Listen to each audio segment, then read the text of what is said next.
Okay, so you've almost definitely seen the videos, right? This super sleek, futuristic robot is tidying up a kitchen, it's folding laundry, it's even bringing its owner a drink. This is Neo, the home robot from 1X that's pretty much gone viral, and it promises to finally deliver on a dream that's been decades in the making. But behind all that slick marketing, there's a much more complex and, frankly, a much more fascinating story. So, let's get into it. You know, this quote it hits the nail on the head, doesn't it?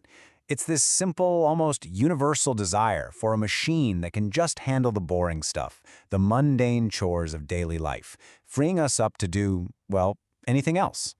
And that is the exact dream that 1X is selling with Neo. For years, the idea of a robot butler has been total science fiction. We all think of Rosie the robot from the Jetsons, right? Well, with deliveries planned for 2026, Neo is being positioned as the real-world Rosie. It's supposed to be the first consumer-ready humanoid designed specifically for your home, not a factory floor. So, how do you actually get one of these things? Well, you've got a couple of options. You can buy it outright for a whopping $20,000, which gets you priority delivery, or you can go with a subscription model, which is $499 a month. That's more like leasing the robot, and it comes with full tech support. Either way you slice it, it is a serious investment. And what are you getting for that kind of money? Well, the hardware is, I gotta say, genuinely impressive. It stands at 5'6", so it's built to operate in our spaces. But what's really interesting here isn't just the height and weight, it's the body itself. It's made of a soft polymer, and uses this tendon-driven system. Think of it almost like artificial muscles.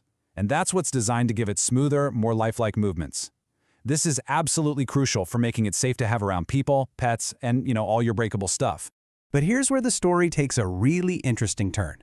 Those slick videos might make you think it's fully autonomous, but the reality, at least for now, is very, very different. Neo relies on something called a human-in-the-loop system, and that's a core part of its design.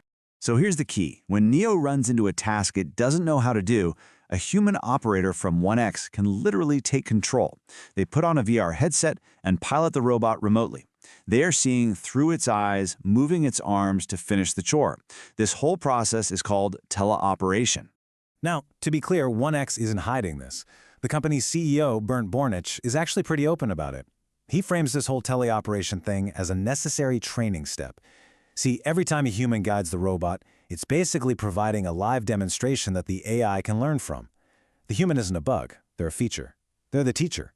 But what does that actually look like in the real world, when it's not a polished marketing video?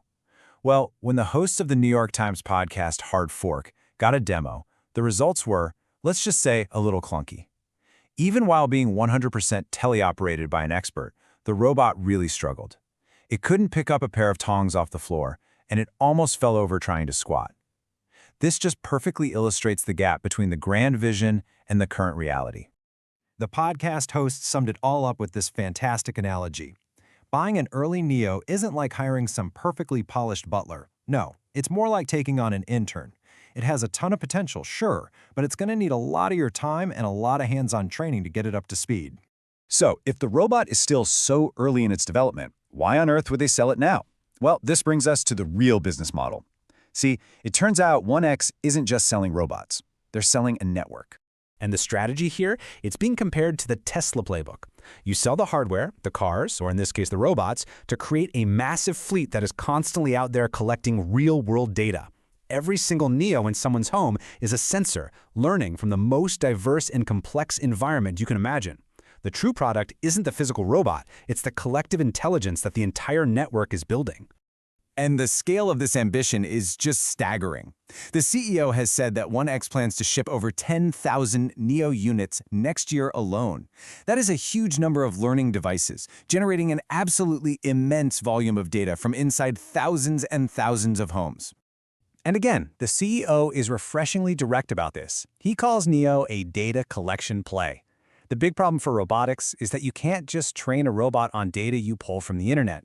To learn how to navigate a messy living room or load a dishwasher properly, it needs real-world physical data. And these 10,000 robots, they are the solution to that chicken and egg problem. But let's be real, this strategy is a massive gamble. Paying for thousands of human teleoperators just isn't sustainable in the long run. Bornich himself admits they are, quote, running towards a cliff. If the robot's autonomy doesn't improve and improve quickly as the fleet grows, the entire business model could just fail. It's an incredible race against time. So this brings us to the core dilemma for anyone even thinking about buying a Neo. It represents a fundamental trade-off: unprecedented convenience in exchange for unprecedented access to your private life. Now, to their credit, 1X seems to be tackling this whole issue more directly than its competitors, and this slide really makes that clear. While other major players like Figure AI and Tesla haven't even published robot-specific privacy policies yet, 1X at least offers a consumer-focused policy that lets users opt out of data sharing. And they've laid out a whole list of security promises to try and reassure customers. They say all the operators are vetted and constantly monitored, video logs are kept for audits, and, crucially, people are blurred out in the operator's interface, and the operators don't even know whose home they're virtually inside. But, of course, security experts are pretty quick to point out all the potential risks. What if a hacker hijacks the connection and takes your robot for a joyride? What if the live video stream from inside your home is intercepted on a weak Wi-Fi network? Every connected device is a potential vulnerability, and a mobile robot with cameras, microphones, and arms, well, that's a particularly sensitive one. So, where is all of this headed? This isn't really just about a single product. This is about the dawn of a new era of technology entering our homes, and it's forcing us to ask some really profound questions about the kind of future we actually want to build. And this future might be coming way faster than we think. The CEO predicts that Neo could achieve full autonomy for cleaning tasks as early as 2027. And by 2030, he suggests that humanoid robots could be in 10% of American homes. He claims the biggest bottleneck won't even be the technology, it'll be manufacturing.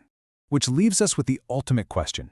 The Neo robot, and all the others that will follow it, promise a future of incredible convenience, a world where our chores are just handled for us. But what is the price of that convenience? Are you willing to trade a constant stream of data from the most private corners of your life to get it? Because that is the choice that this technology is about to put right in front of all of us.